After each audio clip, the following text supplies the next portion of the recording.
Hello guys, অনেকদিন পর রান্না করলাম। এখন নুডলস রান্না করবো। এই নুডলস কিভাবে রান্না করি এটা দেখে নেবেন।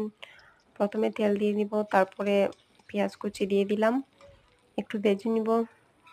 তারপর এই যে একটু মরিচ কুচি কুচি করে রাখা আছে, এগুলো দিয়ে দিব।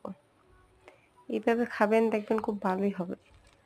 তারপর একটু নাড়াচাড়া করে তারপর এখানে টমেটো কুচি দিয়ে দিব। এভাবে রান্না করলে কিন্তু অনেক ভালো হয়।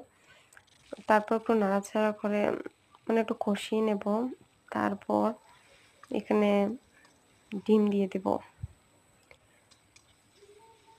ডিম দেওয়ার পর এখানে একটু ভাজতে হবে।